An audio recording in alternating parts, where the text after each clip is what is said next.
Howdy and welcome back to the Road to the Great Canadian Open Winter 2026. My name is Clarence and this is my video series as you follow me as I paint up my Brotherhood Without Banners army 1 hour a day, 1 day at a time.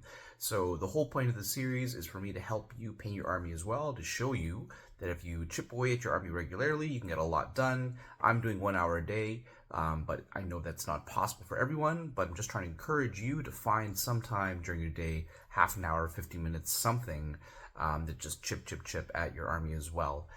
Just ask yourself, is there anything you can do to cut down something else, screen time, TV time, something to find 50 minutes to paint.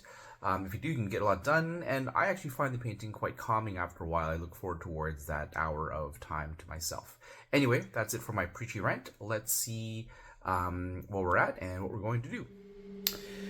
So here is the army in all its glory, 4 trays down. We've got our peasants, the bowmen, the kingsmen freshly done, and the sworn knights as well, with a few attachments, Hot Pie, the Fortune Seeker, and Tom Seven Strings. So once there was a tray, now there were 2, now 3, and now 4. So progress coming along, folks. Month and change in. So now for a palette cleanser, the Lightning Lord himself, Beric Dondarrion. So here is the Lord of Lightning himself, Beric Dondarrion. He was primed up with the Kingsmen a while ago in black, and then I applied the Wraithbone spray to Zenithal, and then I dry brushed him lightly with white. And in terms of color scheme, I think I'm just going to stick to my regular green, yellow, brown, neutral color scheme. And then for the blade itself, I might go a little fancier with the flames. So I don't think he should take too long, maybe a half an hour to 45 minutes. So I'm just going to paint the whole thing up, and I'll go over any specific details when we're back. So see you soon. 1 hour of work starts now. 1 hour later, we are done putting all the base coats down on Beric Dondarrion. So you can kind of tell his armor is mostly done with like a flat metal. I think it's called pure steel from the AK range. All the metals, so the chainmail, the sword blade, etc., all done the same way. Then I wash it with Nuln Oil.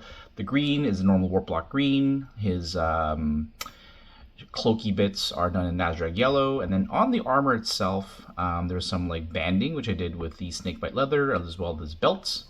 Any gold details, so it's the hilts and the pommel of the sword. The rim of the shield I did with my gold color. I have to remember what it's from, what it's called. I think it's called like shining gold perhaps. And then the black on the shield I did with Black Templar contrast paint. Now I thought about putting on a sigil, the lightning symbol, for example, from his house, which is actually on his chest plate, which is kind of interesting. But I decided that since he's now affiliated with the Brotherhood of the Banners, I would rather just keep that blank. Back of his body, he's got like some trousers on the back of his calves and his arms. I did that with Basilicum Gray. Any straps and gloves were done with snakebite leather as well. The skin tone was the Gilliman flesh tone I use. I think I have a Army Painter version, but similar tone. And then in the description, he's got ready gold hair, so I added my bleach bone, a little bit of red, a little bit of Mephiston red, kept it mostly bone, and then when it was dry, put on a wash of Reichland Flesh Shade, which has a bit of red tones to it. And then that was about 50 minutes to apply the base coats. After 50 minutes, and after applying the wash, I let the wash dry for about a couple minutes. I brightened up the tip of the blade with some speed metal from the Metal Alchemy line.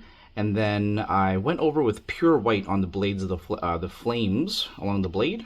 And then once I was dry, I did, let's say, like 80% of the flame with the Imperial Fist yellow. And then as that was wet, I went back with the orange contrast paint and kind of to try to blend it together a little bit.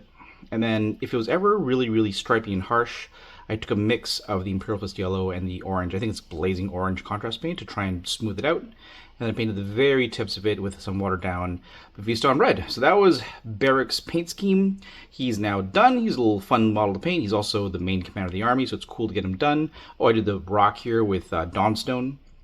It's pretty flat. I'm going to probably I mean, it will get washed with the mineral oil, and that should be sufficient to give it some shading. And that's it. So hopefully you enjoyed today's session, folks. Let me know if your painting's coming along as well. What are you working on? How's it coming? Hopefully you've been inspired. And again, please share the video with anyone you think might be benefiting from a video series. Keep the faith, folks. 1 hour a day. See you next time. Bye-bye.